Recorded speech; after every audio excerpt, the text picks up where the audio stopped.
Bonjour et merci infiniment de nous recevoir encore chez vous aujourd'hui. Rencontre et échange, nouveau numéro, l'émission décryptage des faits marquants de l'actualité de la semaine. Et ce jour encore, c'est un nouveau rendez-vous pour parler des faits de société de chez nous, les faits sociaux-politiques tels qu'ils se déroulent depuis les élections du 29 avril dernier, avec l'installation de la nouvelle Assemblée nationale, la nouvelle Constitution, la nouvelle République. Le bureau de l'Assemblée a été formé. Des citoyens se sont constitués en front « Touche pas à ma Constitution ». Alors, qu'est-ce que ça promet pour le devenir du pays? Pour en parler, je reçois un acteur politique. Il s'agit de M. Nathaniel Olympio. Il est le porte-parole de ce front « Touche pas à ma Constitution ». Monsieur, merci de cette invitation. Merci de m'avoir invité. Voilà. C'est avec qu'on fait le tour d'horizon des faits marquants chez nous. Question d'introduction, comment qualifier, comment décrire la période que nous vivons actuellement depuis qu'on a connu les résultats de ces deux scrutins, depuis que l'Assemblée a été mise en place, installée, depuis que les conseils régionaux aussi sont en train de prendre fonction avec ces nouvelles républiques qui vient de naître. Alors comment vous qualifiez cette période sociopolitique chez nous au Togo? Une période de désordre. Une période de désordre parce que le Togo est en crise permanente.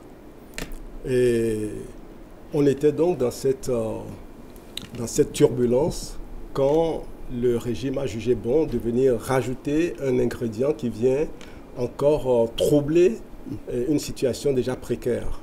Et c'est cette question de changement de constitution qui est tombée sur la tête des Togolais comme une massue, parce que personne ne les avait informés, personne n'a crié gare, et on s'est levé un beau matin, et on découvre que des gens se sont réunis la nuit à l'Assemblée nationale et ils ont décidé de changer la Constitution. Comme ça. Comment ont-ils pu se permettre de faire une telle chose? Mais ils ont osé le faire. C'est ça. Ils vous répondront qu'ils ont suivi le chemin légal, la voie légale, constitutionnelle pour arriver à cette fin, à ce changement de texte fondamental. Non, je crois que il ne faut pas blaguer les Togolais. Il ne faut pas blaguer les Togolais parce que nulle part dans la Constitution, je dis nulle part dans la Constitution, il n'est écrit que des députés peuvent changer la Constitution. Bien sûr, ils ont les prérogatives de modifier, de faire une révision, c'est-à-dire de retoucher un peu, de modifier un petit article, une petite disposition. C'est ça la révision. C'est ça, la modification. Alors, deux voies s'offrent, la voie référendaire et la voie parlementaire, n'est-ce pas? Ils ont opté pour la voie parlementaire. Mais alors, justement, même une révision peut se faire par la voie parlementaire. D'accord? Et ça peut se faire également par référendum. Mais la Constitution n'a jamais dit nulle part qu'on peut changer complètement une Constitution sans passer par un référendum. Voyez-vous? Et toutes les constitutions que le Togo a eues depuis l'indépendance ont toutes été adoptées par référendum. Pourquoi cette fois-ci, brutalement, on vient imposer aux Togolais le fait de ne pas avoir le droit de choisir, de voter pour une constitution? On lui impose une constitution concoctée dans des officines. Personne n'a jamais vu le contenu avant adoption, avant promulgation. Et donc, on traite des Togolais comme des moutons.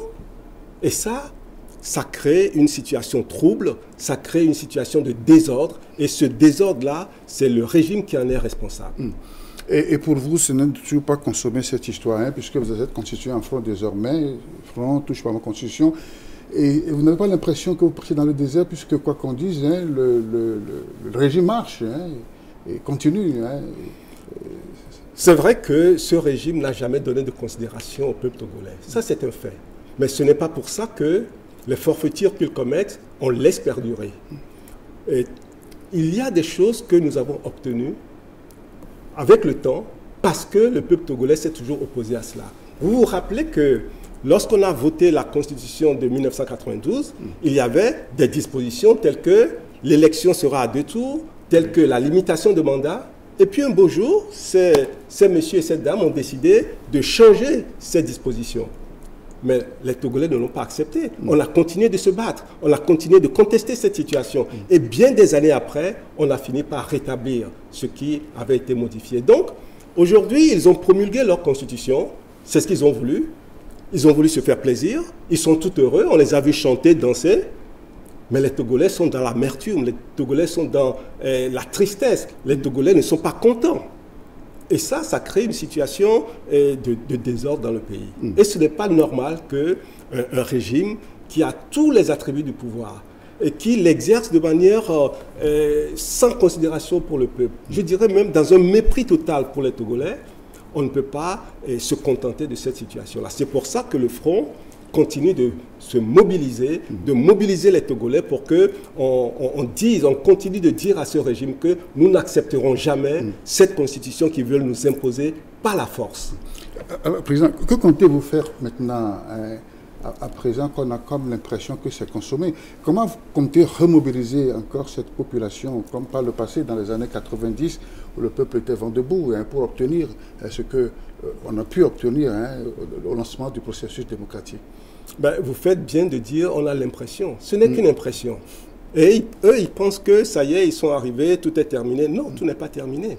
Les Togolais aujourd'hui, vous savez, ils ont besoin qu'on leur dise clairement où on va avec eux. La lutte que nous menons, on la mène depuis une trentaine d'années. On a passé des étapes, on a essayé des différentes approches. On est resté dans une démarche d'élection parce que les leaders ont pensé qu'il fallait gagner les élections pour changer les choses. Mais ça fait 30 ans que cela est pratiqué et aujourd'hui, on se rend compte que la solution, ce n'est pas celle-là. Et les mais Togolais, c'est celle que nous avons pour le moment. Oui, les élections. Oui, d'accord. Oui. Dans un État normal, dans un État qui fonctionne selon le droit et la démocratie, oui, l'élection est la voie royale pour rythmer la vie politique. Oui. Mais au Togo, on n'est pas en démocratie. On n'est pas en démocratie. Et donc, le régime a confisqué les élections. Ils en ont fait un instrument de conservation du pouvoir. Et ils empêchent toute évolution, ils empêchent toute possibilité d'évolution à travers les élections. Quand on fait ça, qu'est-ce qu'on laisse au peuple? Quels sont les choix qui restent au peuple? Eh bien, c'est la contestation. C'est pour ça que le front que nous avons mis en place est pour contester ce qui est en train d'être fait. Et dans les jours qui viennent, nous allons présenter au peuple togolais la voie que nous voulons suivre, la vision que nous voulons suivre. Et le peuple togolais va apprécier et ensemble, nous allons dérouler ce programme-là pour atteindre les objectifs qu'on poursuit depuis quelques années. Quels sont les composants de ce front ne touche pas à ma constitution? Aujourd'hui, nous avons des partis politiques et nous avons des organisations de la société civile. Nous avons même des personnalités individuelles qui apportent leur contribution. Et le front est en train de se densifier. Nous avons des gens qui viennent, d'autres organisations qui viennent s'ajouter. Et cela nous permet d'améliorer ce que nous sommes en train de faire et de peaufiner le projet que nous sommes en train de réaliser. Et quand nous serons prêts, on viendra devant les Togolais, on va leur proposer ce que nous sommes en train de mettre en place. Pour que la lutte ait une direction. Pour que, je dirais, de manière globale, la conduite de la lutte soit différente. C'est ça. Parce que l'expérience qui a été menée jusqu'à présent a montré ses limites.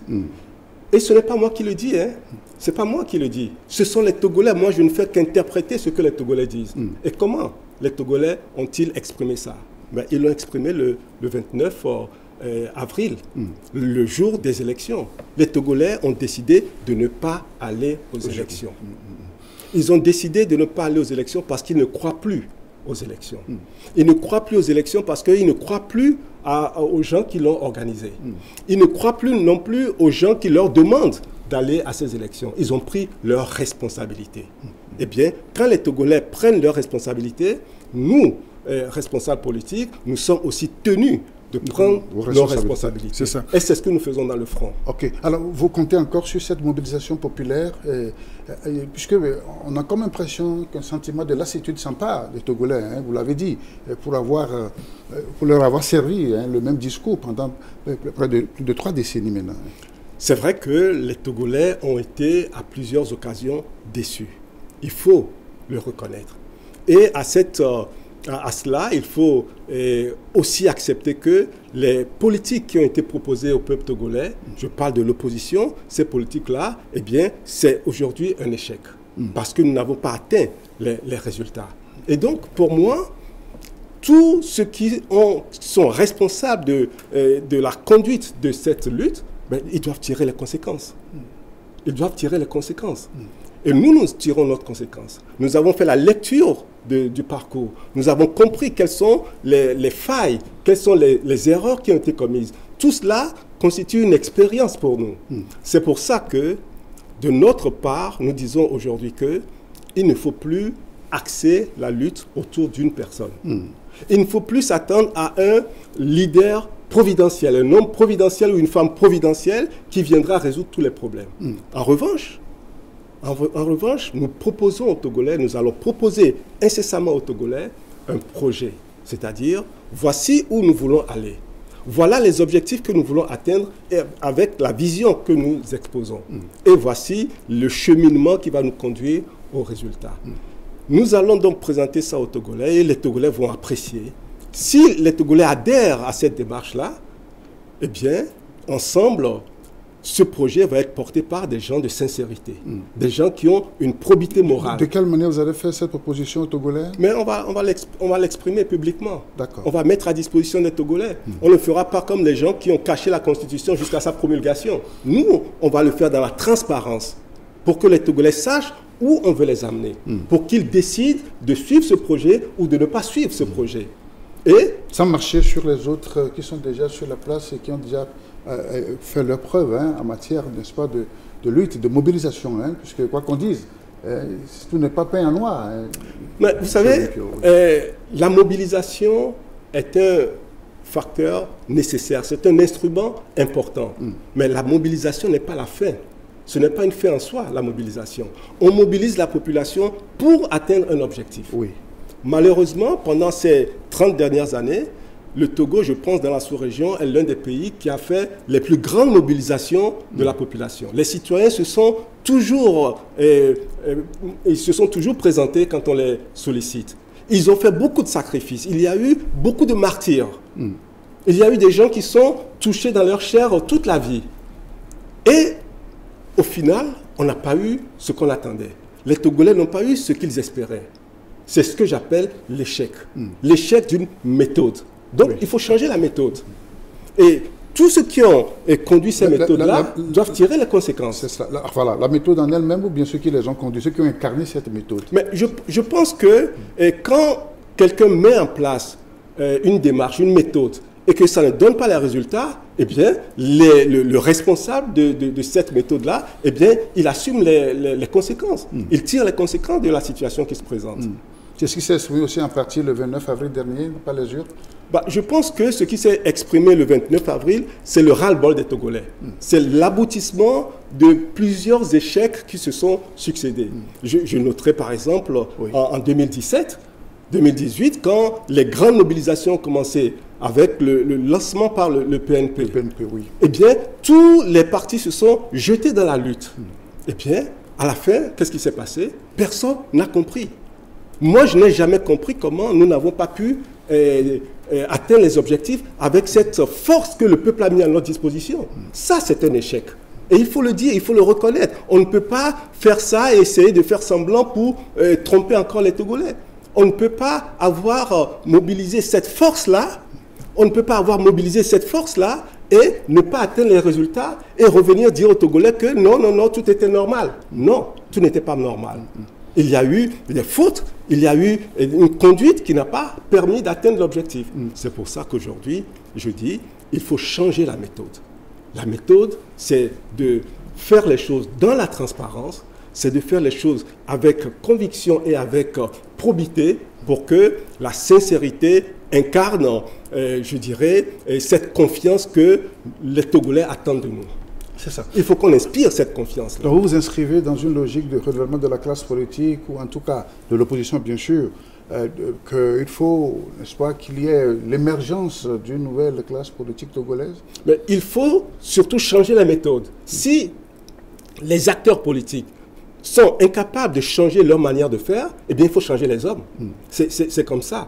Et c'est pour ça qu'aujourd'hui, nous venons avec de nouvelles idées. C'est pour ça que nous venons avec de nouvelles méthodes. C'est pour ça que nous venons dans la transparence. C'est pour ça que nous expliquons aux Togolais ce que nous voulons faire, comment nous voulons faire, avec qui nous voulons le faire.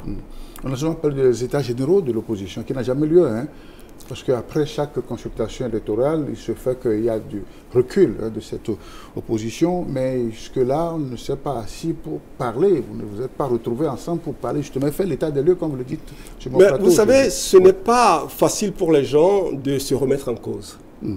Et quand on est responsable et qu'on mène une politique qui ne donne pas des résultats, il faut avoir le courage, il faut avoir la force de remettre les choses sur la table et de discuter de ce qui a été, de ce qui n'a pas été. Malheureusement, eh bien, la classe politique de l'opposition n'a jamais eu ce courage-là pour affronter ses propres démons. Vous en faites partie, monsieur? Oui, j'en fais partie, c'est vrai, mais les responsabilités ont des niveaux différents. Moi, je n'ai pas été leader de premier plan et donc j'assume ma partie de responsabilité de cet échec-là. Je le dis. Et je le reconnais, mais il y a des responsabilités qui sont à des niveaux différents. C'est ça. Et donc, ces états généraux n'ont jamais été faits. Tout le monde en a parlé, on en a toujours parlé, mais ça n'a jamais été fait. C'est pour ça que nous, depuis 2014, nous n'avons jamais cessé de dire que la manière dont la lutte est conduite n'est pas la meilleure façon. Nous avons toujours dit que l'élection n'est pas la voie qu'il faut suivre. C'est vrai qu'à l'époque, on ne nous écoutait pas beaucoup parce que nous étions presque les seuls à le dire. Mais aujourd'hui, nous n'avons plus besoin de le dire parce que les Togolais eux-mêmes, ils l'ont dit le 29 et tout le monde a compris. Et aujourd'hui, tout le monde dans l'opposition dit qu'il faut changer. Eh bien, nous sommes heureux qu'enfin, il y a une compréhension commune de la situation. C'est pour ça que nous disons, nous y avons réfléchi depuis longtemps et donc maintenant, nous sommes prêts à proposer les solutions qui peuvent conduire aux résultats que nous attendons. Avec les autres qui sont déjà sur le terrain ou bien avec de nouvelles pensées, de nouvelles idées, de nouvelles énergies? Avec surtout de nouvelles pensées et de nouvelles énergies. Et si les gens n'ont pas pu faire leur mutation dans la manière de voir les choses, eh bien, on ne va pas forcer les gens à travailler ensemble.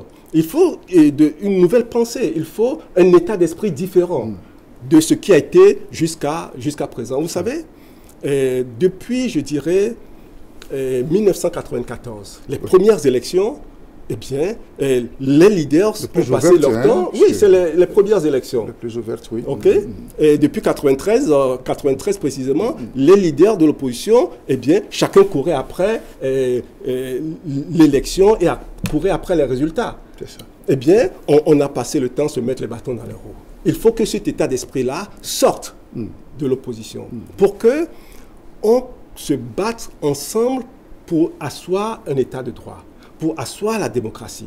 Et quand la démocratie est en place, mais chacun pourra venir exprimer son offre dans une compétition légitime et équitable, et le meilleur sera choisi par le peuple togolais. Mais aujourd'hui, les gens se battent dans l'opposition alors qu'ils n'ont rien en main. On ne possède rien et on se bat pour quelque chose qui n'existe pas. C'est ça. Mais on ne peut pas avancer comme ça. C'est pour ça qu'aujourd'hui, excusez-moi, je termine sur ça, c'est pour ça qu'aujourd'hui nous disons, pour le moment, nous n'avons rien en main. La seule chose qui nous met ensemble, c'est de nous battre pour que l'espace devienne un espace ouvert, de droit, démocratique. C'est ça l'objectif que nous poursuivons. Et donc là, il n'y a pas d'intérêt personnel. Il y a un intérêt général. Quand on aura fini cette étape-là, eh bien, tous ceux qui veulent être ceci ou cela, ils viendront se battre dans une compétition saine. Vous voulez nous dire qu'il faut balayer du revers de main tous ces hommes et femmes qui ont animé la vie politique jusqu'alors?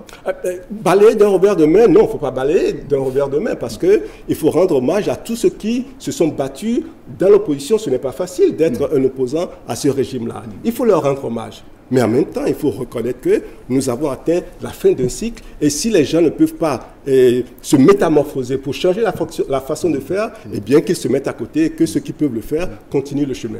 Vous êtes sûr qu'il y a encore des citoyens capables de se donner, de se mobiliser, comme l'ont fait les Agboyibo, les Kofigo, les Fabre et autres, qui peuvent toujours faire renaître cette flamme de l'espoir du renouveau démocratique dans notre pays? Tous les acquis que nous avons eus dans ce processus de démocratisation, on l'a eu en 92, avant le début des élections. Oui.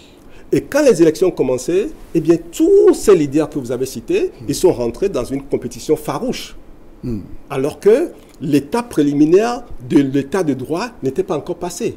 C'est ça. Donc, eux-mêmes, ils ont piétiné la lutte qu'ils ont engagée.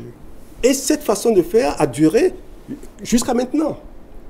C'est la reconnaissance de cette chose-là qui va nous amener à fonctionner différemment, qui va nous amener à mettre devant l'intérêt général et à mettre de côté l'intérêt partisan, l'intérêt particulier, l'intérêt égoïste. C'est cela. C'est ce que nous sommes en train de promouvoir, et c'est cette façon de voir dans la sincérité, dans la probité morale, c'est ça que nous sommes en train de proposer aux Togolais aujourd'hui. Je rappelle qu'au lendemain du vote, ou en tout cas l'idée de cette nouvelle constitution, vous vous êtes retrouvés quand même entre formations politiques pour faire front commun. Et puis après ça a volé en éclat. Donc au Togo, les regroupements se font et se défont. Voilà. Alors, malheureusement, vous savez, ce à quoi on assiste, oui. Nous avons bataillé. Nous avons fait beaucoup d'efforts pour que, dès le début, nous soyons tous ensemble. Ça n'a pas été possible. Ça aussi, c'est une réalité de notre espace politique. Ça n'a pas été possible. Nous avons continué à travailler dans ce sens-là, et c'est vrai, nous avons eu l'occasion de nous retrouver ensemble et de faire un bout de chemin ensemble. Et puis, il y a eu l'arrivée des élections. Voilà. Les dates ont été fixées. Et là, bon, tout le monde reprend. Eh bien, et ceux qui sont engagés dans ces élections-là, ben, ils sont partis aux élections. Et le travail en commun s'est arrêté à ce niveau-là. Aussi simplement que ça, et aussi bêtement que ça, j'allais dire. D'accord? Aujourd'hui, ces élections nous ont tous giflés. Ces élections nous ont donné une claque, nous ont tous donné une leçon. Il faut tirer les enseignements de cette leçon, et il faut en déduire que nous devons maintenant faire les choses différemment. Nous devons maintenant tenir compte de ce que le peuple attend, c'est-à-dire une offre crédible, une offre construite et une offre qui soit de nature à donner de l'efficacité. C'est ce dans quoi nous sommes engagés aujourd'hui. C'est pour ça que, au Front Touche pas à ma Constitution, eh bien, nous avons une démarche qui est une démarche très simple. On réfléchit pour identifier les problèmes qui ont empêché qu'on atteigne les objectifs jusqu'à présent. Les problèmes identifiés, on recherche quelles sont les solutions possibles à ces problèmes-là. Donc, nous sommes en train d'éliminer les choses une à une jusqu'à ce que nous trouvions un espace qui soit propre, qui soit bien réfléchi et qui produise un projet. Et là, nous allons venir vers les Togolais pour leur dire, maintenant nous avons quelque chose en main qui nous unit tous, nous sommes tous d'accord sur ça, eh bien, il faut commencer à dire au régime que nous ne sommes pas contents, que nous voulons changer et conduire le pays à une transition. Parce que c'est la voie, la seule, qui nous reste. Une transition, vous direz qu'il n'y a pas de crise, qu'il n'y a pas de souci pour pouvoir entrer en transition. Mais oui, les gens peuvent dire ça, le régime va dire ça, parce que ça ne l'arrange pas. Mais les Togolais savent qu'ils sont en crise permanente. Les Togolais savent que leur vie, leur avis n'est pas pris en compte. Les Togolais savent que depuis le temps qu'ils demandent qu'on améliore le système éducatif, ce n'est pas le cas. Qu'on demande d'avoir de l'énergie, ce n'est pas le cas. Qu'on demande d'avoir une vie décente et qui soit accessible à tout le monde, ce n'est pas le cas. Donc, les Togolais sont en crise dans leur vie quotidienne. Quand les Togolais sont en crise dans leur vie quotidienne, eh bien, tout le reste est en crise. La politique est en crise, le social est en crise, les relations interpersonnelles sont en crise. Oui, les Togolais sont en crise, le Togo est en crise. Et c'est à cette crise-là qu'il faut trouver une solution. Et nous voulons incarner cette nouvelle voie. Nous voulons incarner une approche qui soit efficace et qui nous conduise à cet espace de liberté, d'état de droit, où les droits fondamentaux des Togolais sont respectés. Rencontre échange, nouveau numéro. Nathaniel Olympio, mon invité, il est le porte-parole du Front Touche pas à ma Constitution. C'est avec lui que nous faisons le tour d'horizon des questions d'actualité de ces derniers jours, telles que s'il se passe sur la terre de nos aïeux. Alors, on va faire un peu de... ce rappel aussi, avec cette polémique au Togo, tout est objet de polémique, tous les sujets fâchent. Après l'installation de la nouvelle Assemblée, l'opposition en a eu 5, extrêmement minoritaire, et 2 n'ont pas répondu à l'appel. Alors, finalement, est-ce bien ou mauvais de siéger dans les conditions que nous connaissons, parce que c'est aussi un sujet de polémique. Je voulais avoir votre avis là-dessus, M. Olympio. Alors, je vous donne mon avis tout de suite, mais d'abord, je dirais que 5 députés soyons raisonnables, soyons sérieux un peu au Togo. 5 députés ne peuvent pas représenter l'opposition togolaise. Il ne faut quand même pas prendre des Togolais pour ce qu'ils ne sont pas. D'accord? Donc, cette manie de fabriquer les résultats quelque part et de choisir les gens à qui on veut donner telle fonction ou telle fonction, c'est de notre temps. Vous, messieurs, dames du pouvoir, changez un peu de fonctionnement. Ça ne marche plus. On ne vous croit plus. Maintenant, ceci dit, vous savez, nous avons eu dans ce pays, je crois, jusqu'à 27 députés de l'opposition. À quelque chose près de têtes comme ça. Nous avons eu jusqu'à 27 députés de l'opposition. C'était le moment où l'opposition était représentée à l'Assemblée nationale. Qu'est-ce que cela a apporté aux Togolais? Qu'est-ce que 27 députés à l'Assemblée nationale ont apporté, ont changé dans la vie des Togolais? Moi, je dirais que ça n'a rien changé du tout. Absolument rien. Donc la présence dans l'hémicycle aussi n'apporte pas de solution à nos maux. Si à 27, on n'a pu rien faire, ça n'est pas à 5 qu'on va faire quelque chose. Alors que les autres en face, ils sont 108. Vous savez qu'à l'Assemblée nationale, c'est le vote. Hein. On compte 1, 2, 3, 4, 5.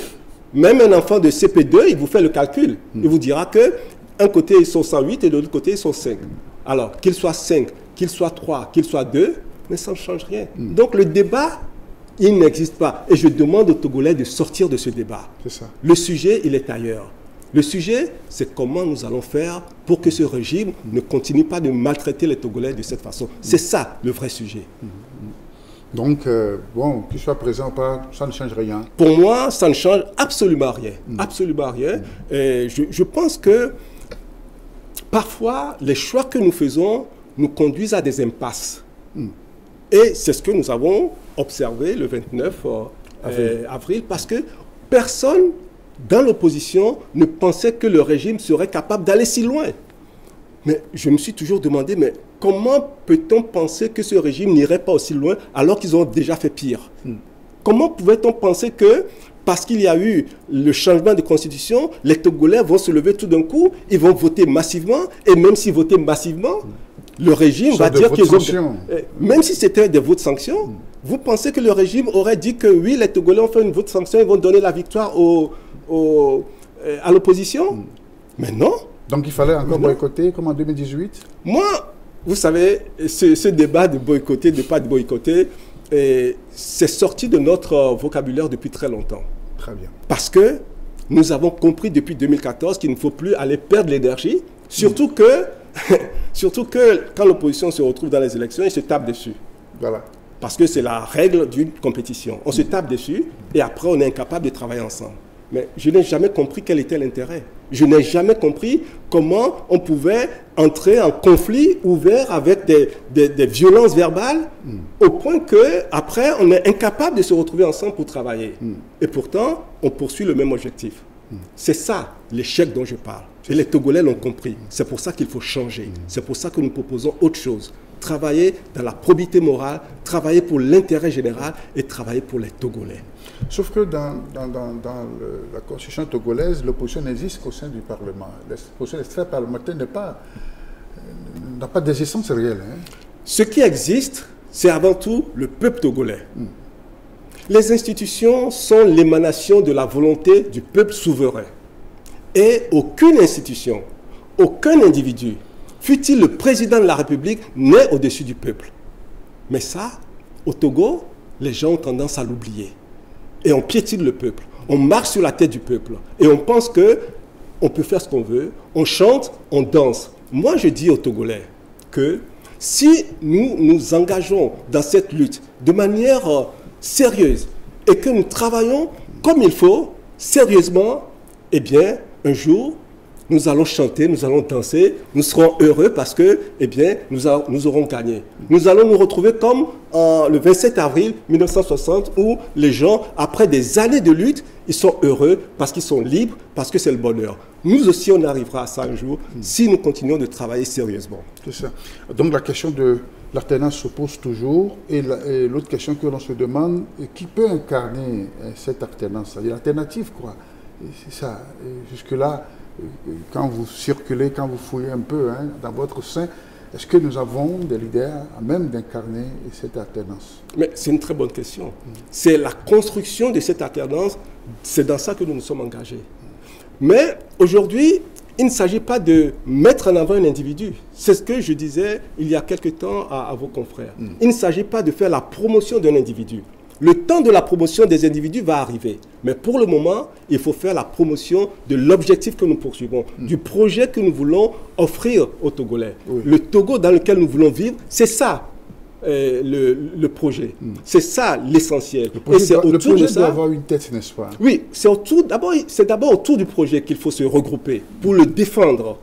En défendant le projet, et qu'on arrive au résultat qu'on espérait, et qu'on est dans un état de droit, mais bien sûr qu'en ce moment-là, les gens qui veulent entrer dans une compétition vont entrer dans une compétition. Moi, aujourd'hui, ce qui m'importe, et ce que je dis aux Togolais, et je partage avec les Togolais, c'est que je m'engage pour travailler, pour me battre, pour que nous ayons un état de droit, pour que nous ayons un environnement où on respecte nos droits, où on respecte nos libertés, et quand on aura atteint cet objectif-là, en ce moment-là, tous les Togolais qui aspirent à une responsabilité et vont pouvoir se présenter devant les Togolais et les Togolais vont choisir.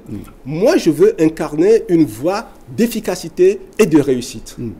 C'est cela. C'est votre option, c'est votre choix et c'est ce que vous pensez comme solution à nos maux, n'est-ce pas?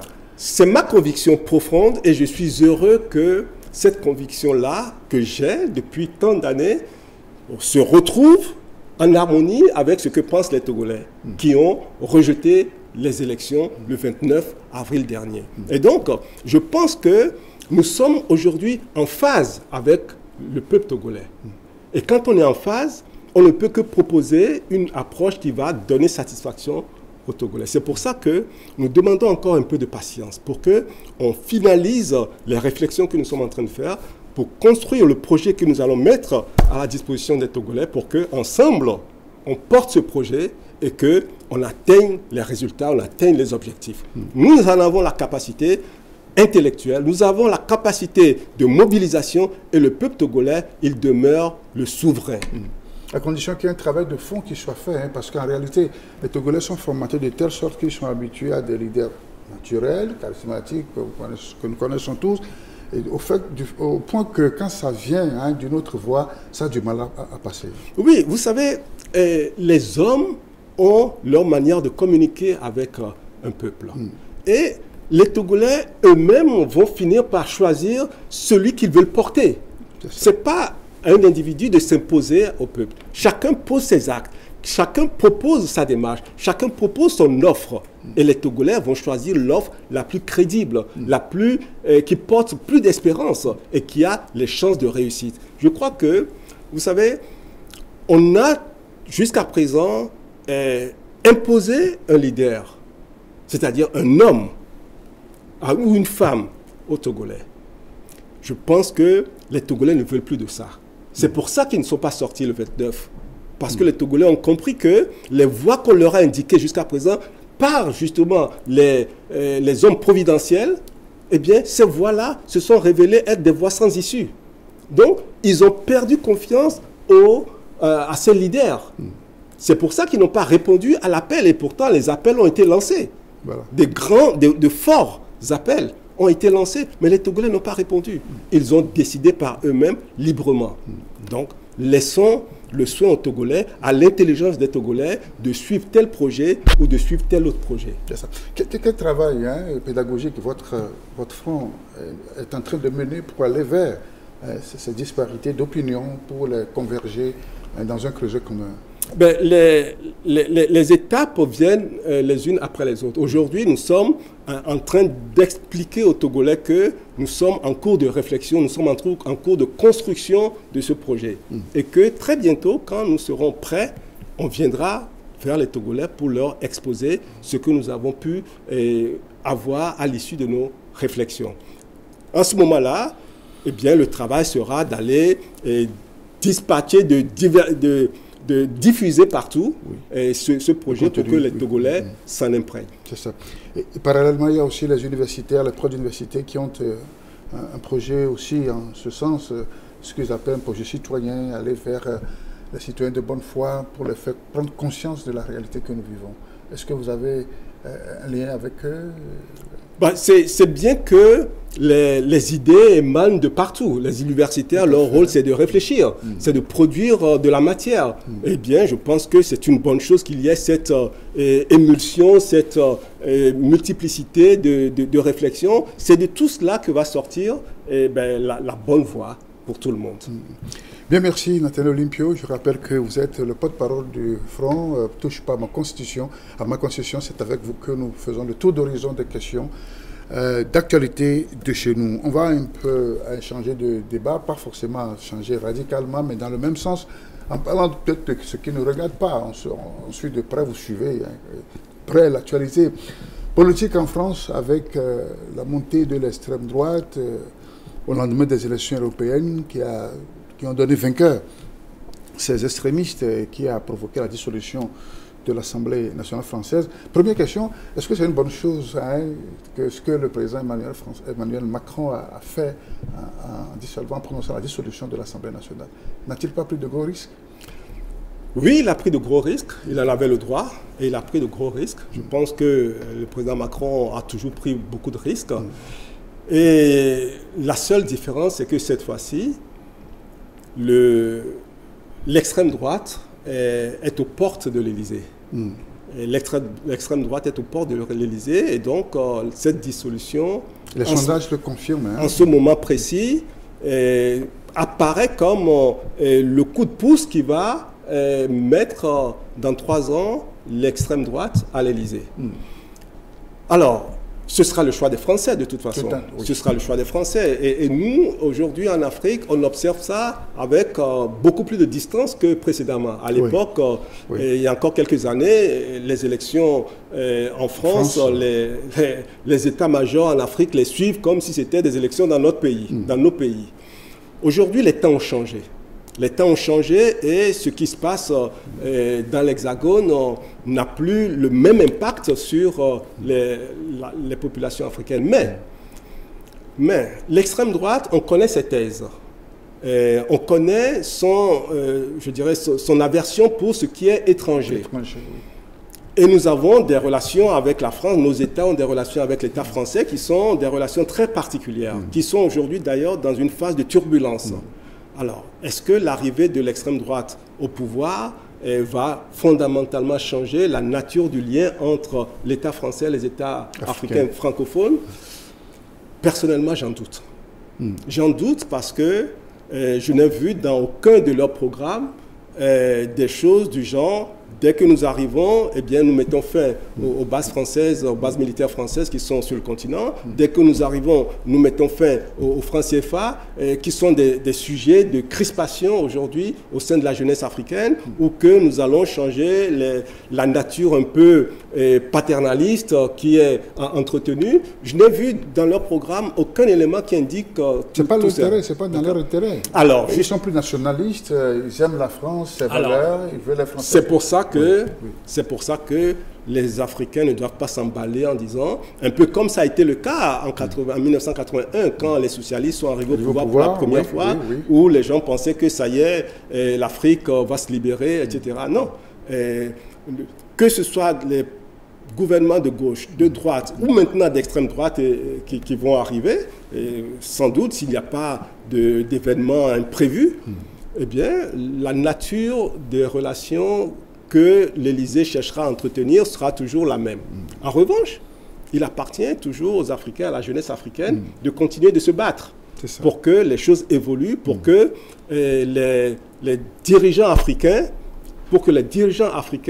puisse apporter à la jeunesse les solutions qu'elle attend, l'épanouissement qu'elle attend. Et ça, c'est le travail de la jeunesse qui fera la différence. Ce n'est pas l'arrivée du Front National, du Rassemblement National au pouvoir qui, de facto, changera les relations avec l'Afrique. Oui, ce qui inquiète, c'est que, bon, ils sont la deuxième force politique dans les 2 tiers des pays membres de l'Union européenne. Donc, ce n'est pas seulement une question liée à la France, mais à l'Italie aussi. Et donc, vous trouvez que ça ne nous touche pas à rien? Je pense que déjà, si l'extrême droite arrivait en France, l'une des premières choses, c'est que les conditions d'obtention de visa vont se durcir. Oui. il y a des chances que ce soit le cas. Plus de droit du sol, ils ont dit ça. Oui, même si c'est fait de manière ponctuelle. Parce que s'ils arrivent au pouvoir en 2024, ben, leur objectif premier sera de préparer l'élection présidentielle de 2027. Donc, ils vont chercher à donner des gages à leur électorat. Donc, ils vont durcir un certain nombre de règles sur le sol pour que leur électorat voit que, oui, ils tiennent parole. Bon, est-ce que ça va être le cas dans la durée? Je ne sais pas. Mais ce qui est certain, c'est que toutes les dispositions qui seront mises en place par l'extrême droite pendant ces 3 années, eh bien, même si l'extrême droite quittait le pouvoir à un moment donné, l'effet de leur passage va encore durer au-delà de leur pouvoir. C'est ça. Et ça, c'est aussi une réalité qui doit être prise en compte. D'où beaucoup de manifestations des partis, des sociétés de la société civile, des défenseurs des droits humains qui manifestent contre le racisme, la xénophobie, etc. Peut-être que ces programmes, ces projets sont portés par le Front National, par exemple, en France. Oui, c'est vrai que l'arrivée du Rassemblement national au pouvoir va peut-être libérer un certain nombre de pulsions négatives, c'est-à-dire l'extrémisme, le racisme, l'antisémitisme, l'homophobie, et tout ce qui est ostracisation de l'autre. Donc, ils vont se sentir plus légitimes et donc ils vont exprimer ces pulsions beaucoup plus librement. Ça va être les difficultés de relations interpersonnelles. Ce sont des conséquences de l'arrivée au pouvoir de l'extrême droite. Ça aussi, il faut compter avec. Et donc, oui, tous ceux qui rejettent les extrêmes, parce que les extrêmes, c'est toujours dangereux. Tous ceux qui rejettent les extrêmes, eh bien, ils se retrouvent dans des manifestations. Et, écoutez, eux, ils sont encore dans un état de droit. Ils ont le droit de manifester quand ils ne sont pas d'accord. Oui. Ici, nous sommes dans une dictature, et même les choses les pires contre lesquelles nous voulons protester, eh bien, on nous empêche de manifester. C'est pour ça que nous demandons aux Togolais de s'engager avec nous dans cette nouvelle démarche de lutte que nous sommes en train de mettre en place pour que nous aussi, nos libertés soient respectées par les dirigeants. Et cette montée de l'extrême droite, ce n'est pas une fatalité. Là, on fait une réflexion de façon extrapolée. Ce n'est pas une fatalité parce qu'on connaît ces pays qui ont toujours véhiculé, vendu leurs valeurs comme étant toujours supérieures. Vous savez, le cas en France de l'extrême droite, c'est quelque chose qui a évolué depuis les 40 dernières années. Depuis, je dirais, les années 80, toutes les politiques qui ont été mises en place, en passant par les élections à la proportionnelle, tout ça, à chaque fois, on voit une progression de l'extrême droite. Aujourd'hui, en France, l'extrême droite est le seul ancien parti qui progresse à chaque élection. Oui. Qui progresse à chaque élection, qui gagne de l'espace, qui gagne un électorat encore plus grand. À chaque élection, ils évoluent. C'est le seul parti, d'accord? Parce que, alors que ce sont des gouvernements de droite et de gauche qui se succèdent au pouvoir, d'accord? Ça veut dire quoi? Ça veut dire que les politiques qui sont menées par la droite, les politiques qui sont menées par la gauche favorisent l'extrême droite. Et souvent, au peuple. Et souvent, ces politiques sont menées parce que les gens ont une vue à court terme, ils veulent se servir de l'extrême droite comme un épouvantail pour pouvoir gagner l'élection suivante. Mais c'était un jeu dangereux qui aujourd'hui explose au visage de tous les Français. C'est ça. Voyez-vous? Donc, oui, c'est exactement le parallèle que moi je fais avec ce que nous vivons ici. On a été, je dirais,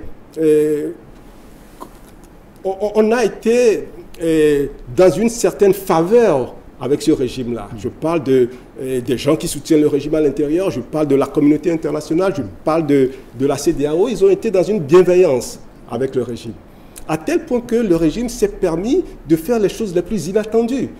C'est le Togo qui a initié le 3e mandat, c'est le Togo qui a initié le changement de constitution, c'est le Togo qui vient d'initier le changement de constitution sans consulter le peuple. Eh bien, à force de jouer un peu dans la bienveillance avec les gens, eh bien, ils se permettent tout. C'est ça.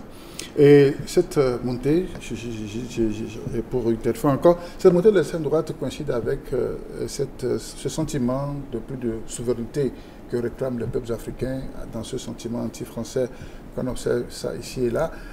Alors, donc c'est pour ça que les capitales africaines ne réagissent pas pour autant à ces situations changeantes.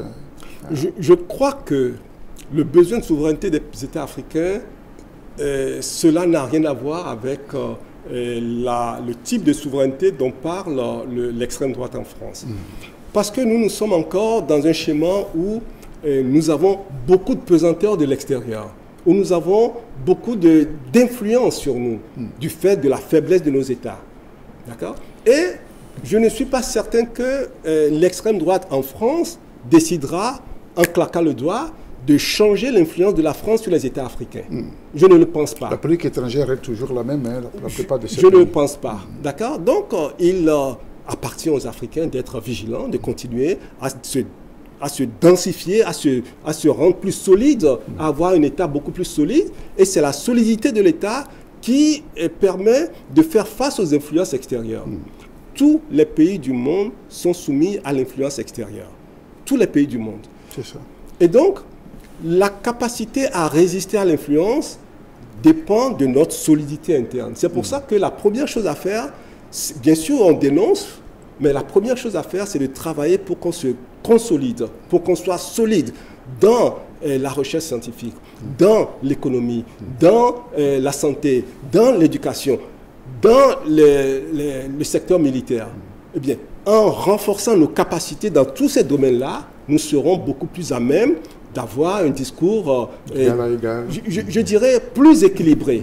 Plus équilibré, parce que l'égalité, bon, ma foi, un discours plus équilibré, donc il nous faut finalement travailler à l'intérieur de nos pays pour que nous soyons beaucoup plus solides. C'est ça.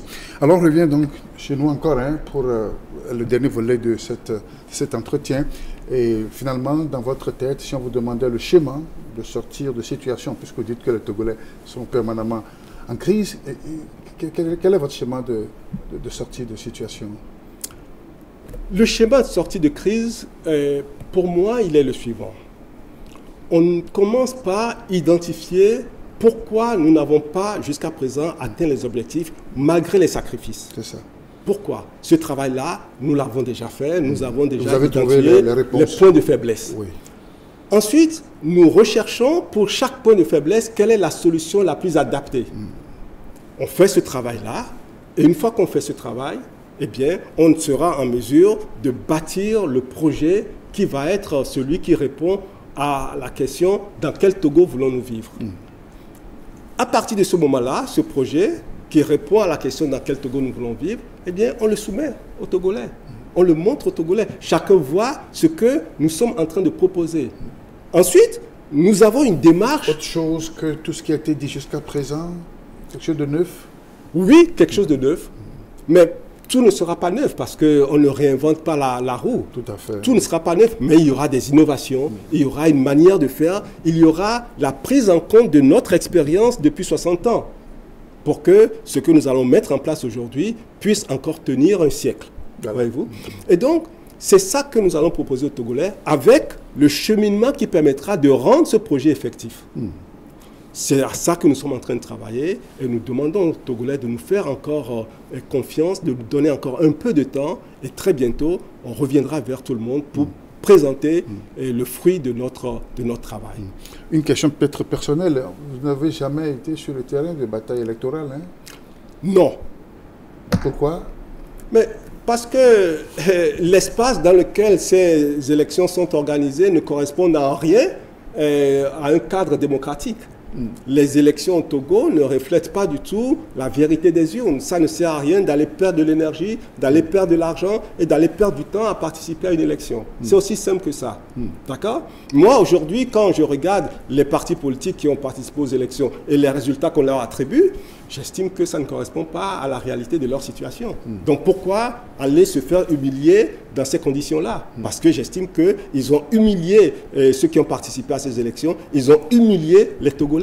Et ça, ce n'est plus acceptable. C'est pour ça que je dis aux Togolais, plus d'élections dans ces conditions, travaillons pour que le changement que nous recherchons vienne d'ailleurs. Quand je dis ailleurs, c'est-à-dire que créons les conditions d'une transition. Faisons en sorte que cette solution s'impose à tout le monde, au régime comme à nous-mêmes. Et là, les Togolais vont se retrouver autour d'une table et décider de l'avenir de leur pays, de leur État. C'est ça le chemin que nous sommes en train de bâtir et de défendre. Et finalement, comment vous voyez cet avenir de votre pays? Eh bien, cet avenir de mon pays, moi j'ai une ambition très forte pour mon pays. Le Togo est riche de beaucoup de potentiel. D'abord, les ressources humaines. Les Togolais sont travailleurs intelligents. Les Togolais sont très acharnés au travail. Les Togolais, ils ont une créativité. Et ça se voit dans beaucoup de domaines. Il faut simplement donner aux Togolais le cadre qui permet l'épanouissement de tout ce potentiel. Et quand ce sera arrivé, vous verrez que le Togolais sera heureux dans son pays parce qu'il va produire le meilleur de lui-même, la production de richesses. Et moi, j'espère qu'aujourd'hui, où nous avons une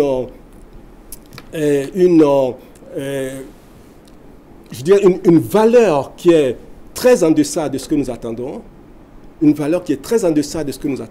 il faut qu'on multiplie notre capacité, notre PIB, il faut qu'on multiplie tout cela par 2, par 3, parce que nous aurons travaillé, parce qu'on aura lutté contre la corruption, parce qu'on aura lutté contre le gaspillage du denier public, etc. Il faut redonner aux Togolais la valeur qui est la leur. Faire de notre Togo l'or de l'humanité. C'est ce que les pères et les mères fondateurs de notre pays ont dit en 1960. Il faut que ceci devienne une réalité aujourd'hui à partir de 2024. Cet entretien tire à sa fin. Je vous redonne encore la parole pour quelques secondes, le temps de dire un dernier mot, un message à ceux qui nous ont suivis et pour cette mobilisation sur laquelle vous comptez, M. Olympio. Oui, moi, je vois déjà le jour où nous allons aboutir à la fin de cette lutte, où nous aurons un état de droit, où nous aurons un espace de liberté, où nous aurons un espace où nos droits fondamentaux sont respectés. Et ce jour-là, ça va être un jour de fête. Et moi, j'inviterai les Togolais ce jour-là à s'exprimer dans la joie, à danser, à faire comme ça s'était passé le 27 avril 1960. C'est ce à quoi j'aspire pour mon pays, le Togo. Merci à vous, que votre aspiration advienne pour notre pays afin qu'il fasse merveille sur la tête de nos aïeux. Amis téléspectateurs, je rappelle que j'ai été avec Nathaniel Olympio.